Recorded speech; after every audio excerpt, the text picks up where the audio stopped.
మాకు చాలా ఆనందంగా ఉంది ఆ విషయము.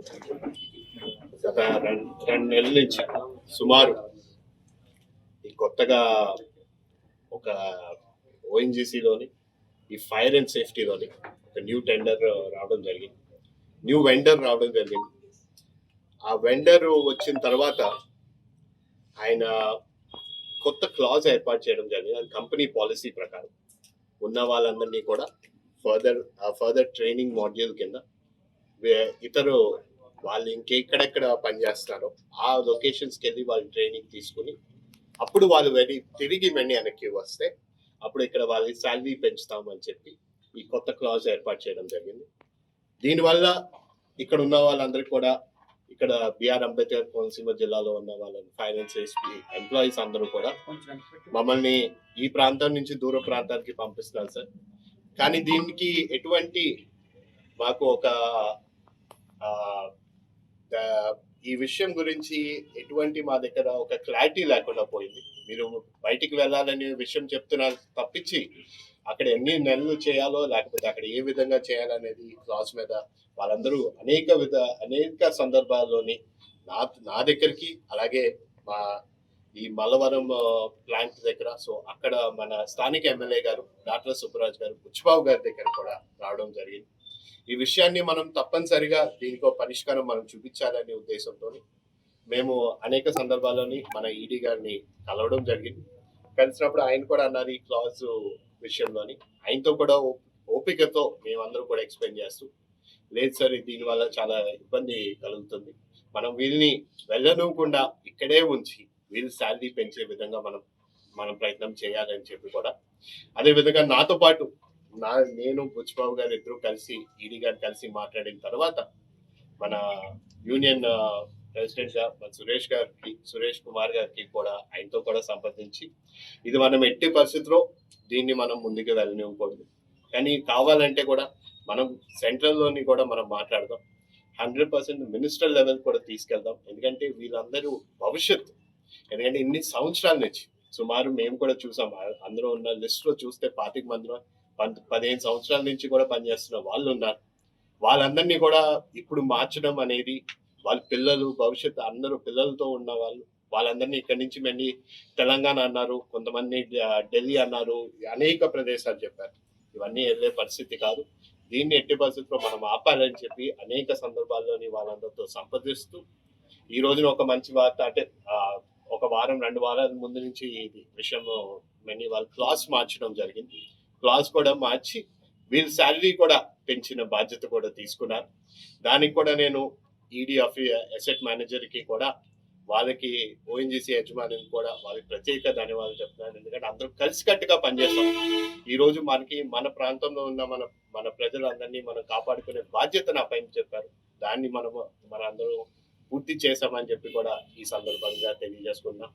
అదేవిధంగా మన బుచ్చిబాబు గారు కూడా అనేక సందర్భాల్లో ఆయన కూడా ఒకసారి ఈడీ కలిసినప్పుడు కూడా ఈ విషయం గురించి చర్చించుకుంటూ, లేదు ఎట్టి పరిస్థితుల్లో ఇది ఆపాలనే విషయాన్ని వాళ్ళు కూడా స్వయంగా ఆయన కృషి చేస్తూ, మేమిద్దరం కూడా అందరం కూడా కూటమి ప్రభుత్వం బాధ్యత తీసుకుని దీన్ని పూర్తి చేయడం జరిగింది. ఇది నేను ఆనాడు మన ఎన్నికల్లోని కూడా చెప్పాం, అనేక సందర్భాల్లోని ఎంప్లాయీస్, ఎందుకంటే ఇక్కడ ఈ ఆయిల్ సెక్టర్లోని ఓఎన్జీసీ అయినా, గేల్ అయినా, లేకపోతే మన రిలయన్స్ అయినా, ఇక్కడ ఎంప్లాయీస్ చాలా వరకు ఇబ్బందులు కలుగుతున్నాయి. వాళ్ళందరికీ కూడా లోకల్ ఎంప్లాయ్మెంట్ కూడా చాలా సమస్యలు వస్తున్నాయి. వీళ్ళందరూ కూడా లోకల్గా ఉన్నప్పుడు బయట నుంచి వచ్చిన వాళ్ళు అనేక సందర్భాల్లోని కొన్ని ఇబ్బందులు కలిగించే విషయాలు వస్తున్నాయి.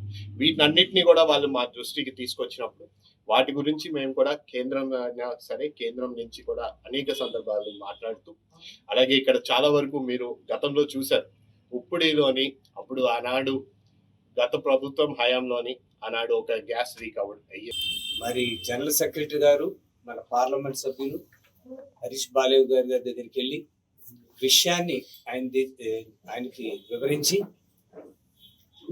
ఒక ఈడీతో మాట్లాడి, ఎసెట్లో మాట్లాడి, హెడ్ క్వార్టర్స్తో కూడా మాట్లాడి, నిజంగా చెప్పాలంటే మా వయసులో మాకు చిన్నవాళ్ళైనా బాబు పోయిన సైడ్ నిజంగా అర్థం చేసుకుని మన సురేష్ కుమార్ గారు, మన హరీష్ కుమార్ గారు ఇద్దరు బాలేవ్ గారు కూడా కలిసి నిజంగా 26 మంది రోడ్డు మీద పడకన్నా నిజంగా ఈ రోజు నిలబడ్డారంటే కార్మిక వర్గాలు నిజంగా ఒక అన్నం పెట్టారండి వీళ్ళందరికీ కూడా. ఎందుకంటే సిస్టమ్ రకరకాల ఎవరెవరో బయట వాళ్ళు వచ్చి పొట్టలు కొట్టేసే సందర్భంలో మేమున్నాం అని పొలిటికల్ లోకల్ లీడర్స్ వీళ్ళందరి సహకారంతో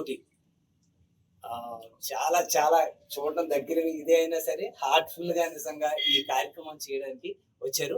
25 సంవత్సరాలు 30 సంవత్సరాలు ఏంటంటే బాలయ్య గారి సమక్షంలో మాట్లాడే అదృష్టం నాకు కలిగింది. మహానుభావులు. మళ్ళా ఆయన కుమారుడైనటువంటి హరీష్ బాబుతో మాట్లాడడం, ఆయన ముందు మాట్లాడడం చాలా సంతోషం. అది కూడా ఒక ఎంపీగా మేము ఆయన గురించి చాలా గొప్పగా చెప్పుకున్నాం. మనందరికీ తెలుసు ఆయన గురించి. నేను ట్రేడ్ యూనియన్ లీడర్ గా గత 32 సంవత్సరాలు 28 సంవత్సరాలు ట్రేడ్ యూనియన్ లీడర్ గానే ఉన్నాను. కానీ ఈ సమస్య ఎంత జటిలంగా వస్తుంది, దీన్ని నేను బయటకు వస్తానని నేను ఊహించలేదు. 26 మంది ఎంప్లాయీస్ ని ఒక కాంట్రాక్ట్ క్లాస్ పెట్టి బయట నుంచి రాజస్థాన్, బీహార్, గుజరాత్ నుంచి తీసుకొచ్చి ఇక్కడ పెట్టడం జరిగింది. ఒక 26 మందిని వాళ్ళని బయటకు పంపించడమే కాకుండా మళ్ళీ 26 మంది కుటుంబాలు ఇంచుమించుగా 5 గ్రామాలు ఓజిటి మల్లవరం చుట్టుపక్కల 5 గ్రామాల ప్రజలు 14 సంవత్సరాలుగా పనిచేస్తున్న ఎంప్లాయీస్ ని తిరిగి మళ్ళీ వాళ్ళ ఎంప్లాయ్మెంట్ వాళ్ళకి ఇప్పించిన ఘనత ఖచ్చితంగా మన హరీష్ గారికి దక్కుని సభాముఖంగా తెలియజేయడానికి చాలా సంతోషిస్తున్నాం.